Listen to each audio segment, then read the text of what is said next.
नाशिकमध्ये पुढच्या वर्षीपासून सुरू होणाऱ्या सिंहस्थ कुंभमेळ्याचं वेळापत्रक जाहीर झालंय। मुख्यमंत्री देवेंद्र फडणवीस आणि 13 आखाड्यांचे महंत यांच्या उपस्थितीमध्ये कुंभमेळ्याच्या नियोजनासंदर्भात महत्त्वाची बैठक पार पडली। या बैठकीनंतर कुंभमेळ्यासंदर्भातील तारखा घोषित करण्यात आल्या। नाशिकमध्ये पार पडणाऱ्या कुंभमेळा पर्वातील महत्त्वाचे दिवस कोणते असतील, हा कुंभमेळा कधीपर्यंत सुरू राहणार, पाहूया या सगळ्याचा आढावा घेणारा हा खास रिपोर्ट।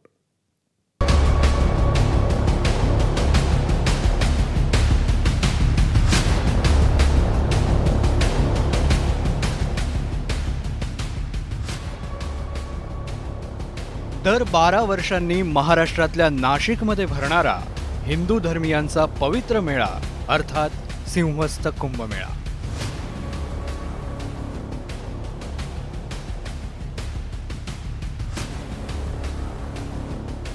दोन 2015 नंतर पुन्हा एकदा नाशिकच्या गोदा तीरावर कुंभमेळा भरणार आहे। यात सिंहस्थ कुंभमेळ्याचं वेळापत्रक रविवारी जाहीर झालं। मुख्यमंत्री देवेंद्र फडणवीस, 13 आखाड्यांचे महंत आणि इतर प्रशासकीय अधिकाऱ्यांच्या उपस्थितीत नाशिकच्या कुंभमेळ्याच्या नियोजनासंदर्भात बैठक झाली आणि या बैठकीत कुंभमेळ्याच्या तारखा जाहीर झाल्या।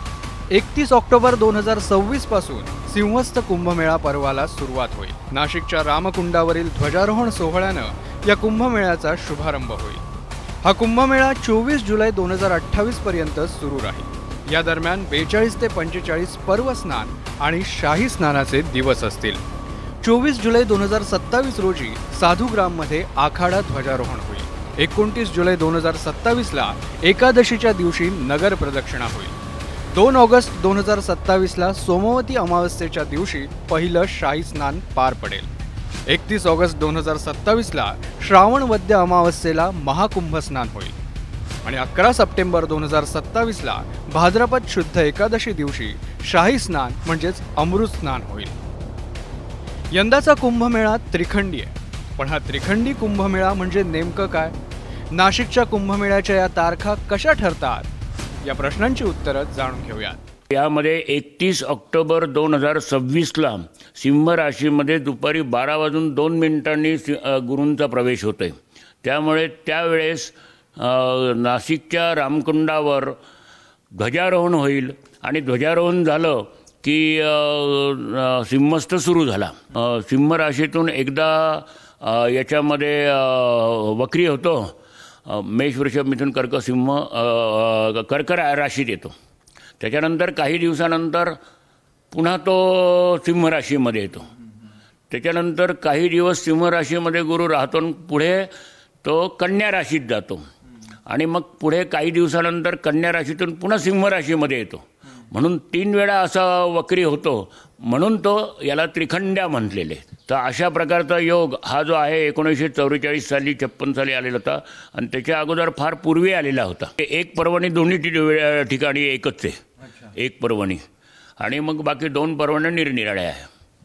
आता आषाढ वद्य अमावस्येला एक पर्वणी आहे, श्रावण वद्य अमावस्येला एक पर्वणी आहे आणि भाद्रपद शुद्ध एकादशीला एक महापर्वणी आहे आणि ऋषीपंचमीला सुद्धा महापर्व म्हटलेलं आहे।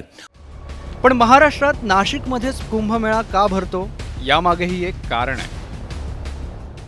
असं मानलं जातं की पुराणात देव आणि दानव यांच्यात समुद्रमंथन झालं, त्यावेळी नाशिकसह 4 ठिकाणी अमृताचे थेंब पडले। आता या 4 ठिकाणी कुंभमेळा भरला जातो। त्यावेळी जी ग्रहस्थिती होती ती स्थिती दर 12 वर्षातून एकदा येते। त्यामुळेच नाशिकमध्ये दर 12 वर्षांनी कुंभमेळा भरला जातो। कुंभमेळ्याच्या तारखा जाहीर झाल्यानंतर आयोजनासंदर्भात मुख्यमंत्री देवेंद्र फडणवीसांनी काय म्हटलंय तेही ऐका।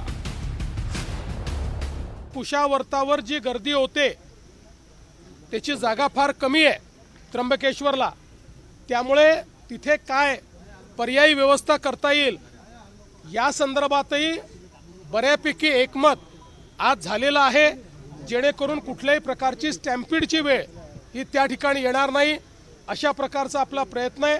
यावेळेचं जो आपला सिंहस्थ कुंभमेळा आहे हा नेहमीपेक्षा जास्त काळ चालणार आहे, त्यामुळे जास्त पर्वणी या ठिकाणी आहे आणि म्हणून मला असं वाटतं की जी काही भाविकांची गर्दी आहे त्याचं योग्य नियोजन हे आपल्याला करण्याची संधी त्यात मिळालेली आहे। एक अतिशय सुव्यवस्थित अशा प्रकारचा हा कुंभमेळा करण्याचा आमचा प्रयत्न आहे. कुंभमेळा म्हटलं की वादाचे प्रसंग आलेच. आगामी कुंभमेळ्याच्या नामकरणावरूनही काही महिन्यांपूर्वी वादाचा प्रसंग उद्भवला होता, पण त्यावर सामोपचारानं तोडगा काढण्यात आला. आता कुंभमेळ्याच्या तारखाही जाहीर झाल्या. आयोजनासाठी वर्षभराचा वेळ आहे, त्यामुळे सिंहस्थ कुंभमेळ्याच्या या आयोजनाचं हे शिवधनुष्य आयोजन समिती कसं पेलते हे पाहणं महत्त्वाचं ठरेल. मुकुल कुलकर्णी, एबीपी माझा, नाशिक. एबीपी माझा, उघडा डोळे बघा नीट.